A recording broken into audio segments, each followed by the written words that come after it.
सभी competitive exam के लिए ये बहुत इम्पोर्टेंट टॉपिक है। अफ्रीका की जो इम्पोर्टेंट लेक्स हैं, स्पेशली वो लेक्स तो बहुत इम्पोर्टेंट है जो अफ्रीका के ग्रेट रिफ्ट में पाई जाती है। इतना तो आप सभी को मालूम होना चाहिए कि अफ्रीका कॉन्टिनेंट दो भागों में टूट रहा है। ये क्रैक्स आ चुके हैं।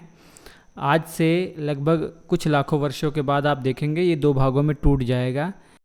जैसे मेडागास्कर अफ्रीका की मुख्य भूमि का हिस्सा था, ये टूटकर अलग हो गया और दूर जा रहा है, वैसे ही मैप में आप देखिए ये हिस्सा बहुत बड़ा क्रैक्स यहाँ आ चुके हैं और ये धीरे धीरे दोनों दूर जाते जा रहे हैं।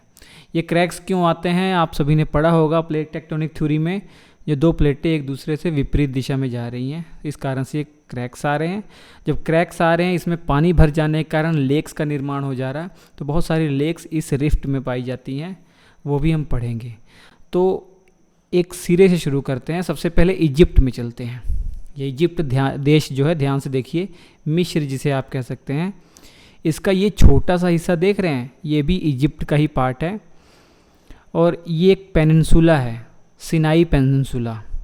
अब सिनाई पेनिनसुला में एक नहर है, बहुत फेमस नहर है, स्वेज नहर। अब ये स्वेज नहर किस किस सागर को जोड़ती है, ये सबसे पहला प्रश्न है।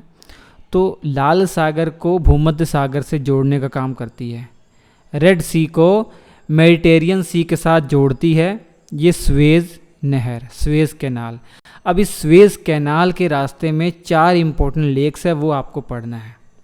सबसे दक्षिण में लिटिल बिटर लेक है, उससे थोड़ा सा ऊपर उत्तर की तरफ जाएंगे ग्रेट बिटर लेक है, और इससे थोड़ा सा ऊपर जाएंगे तिम्शा लेक है, और इससे थोड़ा सा ऊपर जाएंगे लगभग भूमध्य सागर के पास एक लेक है मंजिला लेक। तो ये 4 लेक सबसे पहले आप याद कर लीजिए।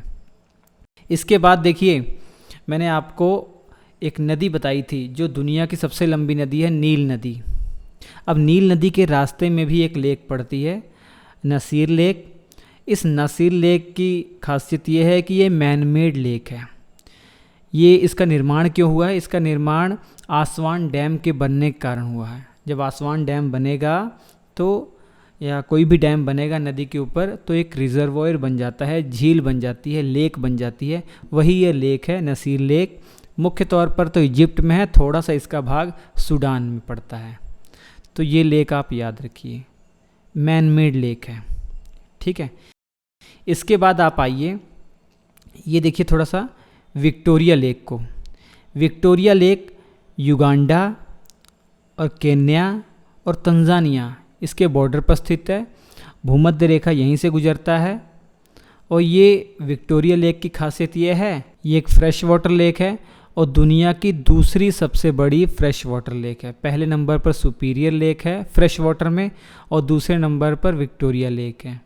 अगर ये पूछा जाए, ना फ्रेश वाटर पूछा जाए, ना खारा पानी, कुछ भी ना दिया जाए, ना साल्ट वाटर दिया जाए, तो ऐसे ही ना जनरली पूछ लिया जाए सबसे बड़ी लेक कौन सी है, तो सबसे बड़ी लेक कैस्पियन सागर है जो साल्ट वाटर है।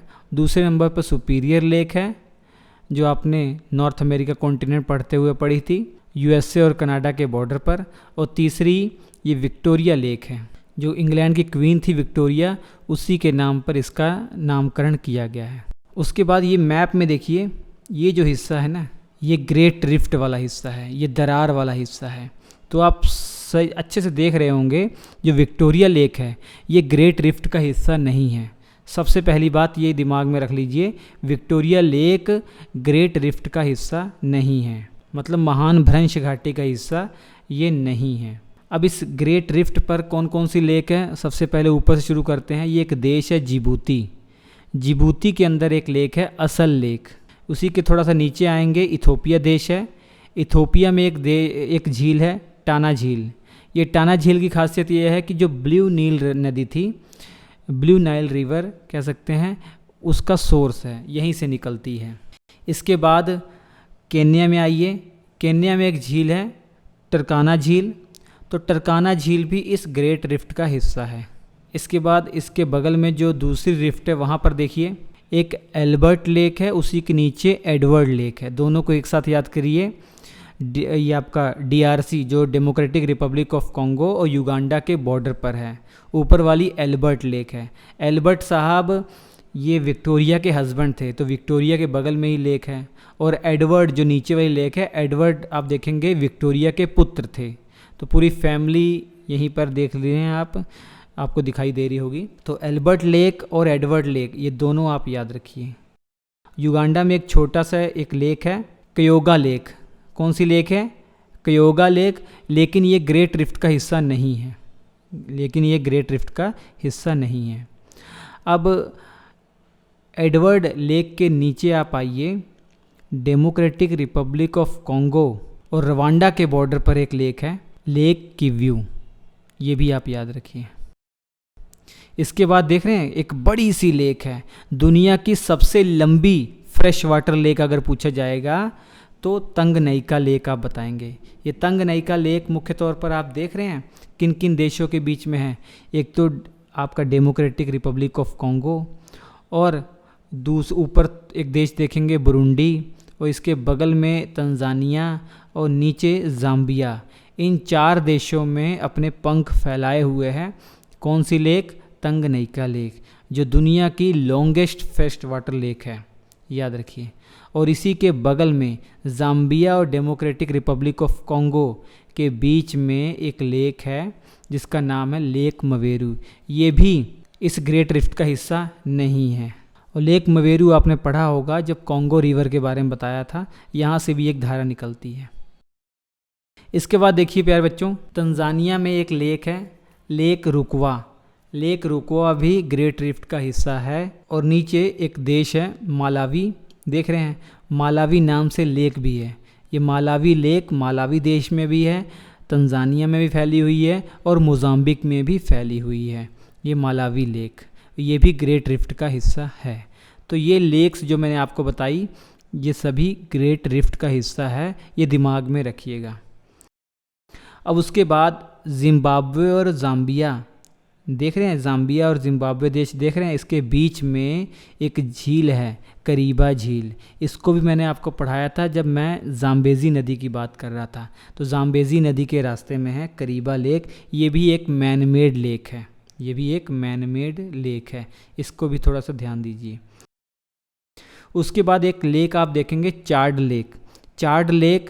चाड नाम से देश भी है, तो ये मत सोचिएगा कि 4 देश में है, ये 4 देशों में है। चाड लेक 4 देशों में फैली हुई है, नाइजर, चाड, नाइजीरिया और कैमरून।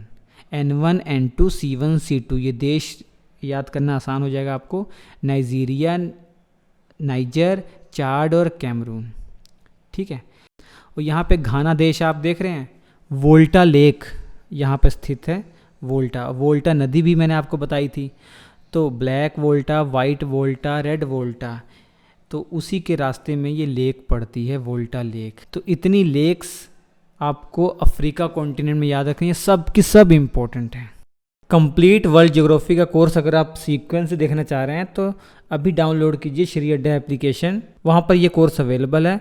अभी मात्र प्राइस 179 में ये वर्ल्ड ज्योग्राफी का कोर्स आपको मिल जाएगा विद 3D एनिमेशन।